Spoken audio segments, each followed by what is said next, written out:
On va passer à la deuxième partie de ce web training qui concerne donc le calcul CO2. Hop. Donc alors, j'ai plusieurs articles à vous montrer.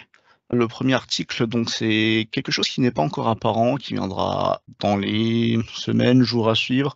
Donc c'est un article de notre côté, donc qui est rédigé par nos soins, qui apparaîtra donc sur notre site commercial que vous pouvez déjà voir et probablement sur notre page internet liée à LinkedIn.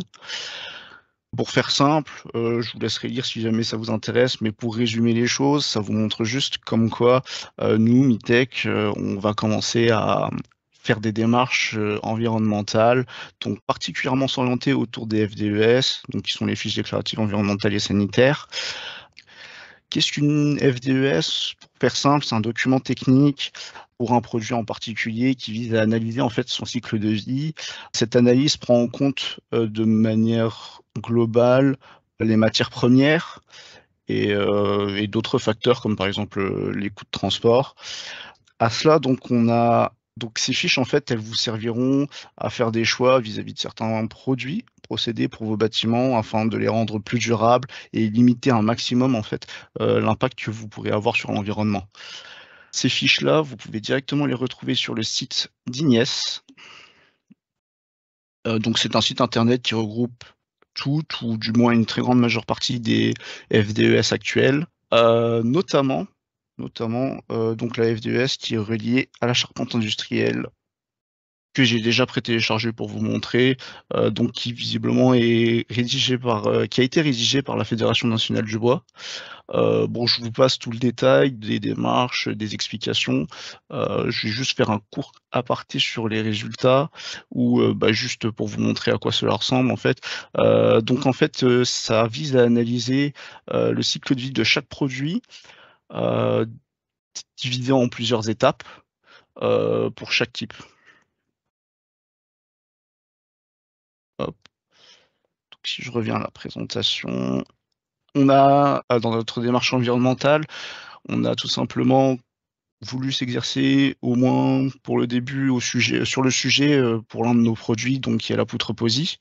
Vous retrouverez donc une solution à ce sujet-là sur notre site support.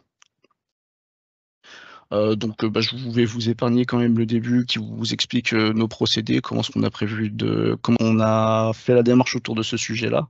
Je vais directement sauter à la conclusion. Donc à la conclusion, c'est une conclusion liée donc à un exercice type. En soi, on a comparé différents types de planchers entre eux afin de voir l'équivalent en rejet CO2 que chaque type de plancher peut émettre. Donc on se rend compte dans un premier temps que la poutre POSI se retrouve dans les mêmes ordres de grandeur que les poutres massifs en I et lamellé collé. Et forcément, vous pouvez vous attendre à ce que ces mêmes types de poutres sont bien loin derrière tout ce qui va être les planchers collaborants, que ce soit en acier béton ou poutrelles loin entre vous, qui sont pour le coup, enfin qui forcément rejettent bien plus d'équivalent CO2. Pour revenir à Pamir, hop, donc nous avons déjà réalisé un petit projet donc pour pouvoir vous montrer comment le nouvel outil va fonctionner. Donc c'est un projet où on a des panneaux ossature bois avec leur complexe, des poutres POSI, si vous pouvez le voir à l'intérieur, avec leur plancher, enfin avec leur surface de plancher, avec du poteau-poutre, ainsi qu'une petite partie en charpente industrielle.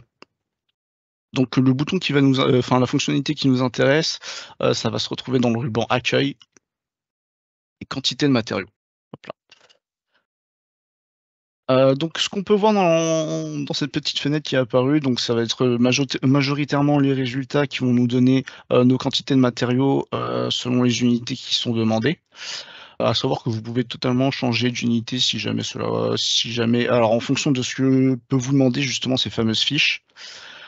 Elles sont regroupées par sous-groupe. Ce que vous pouvez faire, donc, c'est tout simplement décider d'afficher les lignes vides ou non, masquer donc la colonne de quantité pour seulement avoir le résultat, pouvoir copier l'intégralité des informations dans le presse-papier et dans le petit engrenage, dans les paramètres, vous allez pouvoir directement gérer, les sous-groupes qui vous intéressent, ainsi que donner, des densités personnalisées si jamais vous estimez que, les densités qu'on a proposées de base ne vous conviennent pas. Et donc le but, c'est comme je l'ai dit tout à l'heure, dans un premier temps, de pouvoir avoir un récapitulatif de toutes les matières premières qui sont reliées à votre projet pour pouvoir, ultérieurement, parce que c'est pas encore le cas, c'est en cours de développement, pouvoir justement vous donner l'équivalent en rejet CO2 de chaque produit.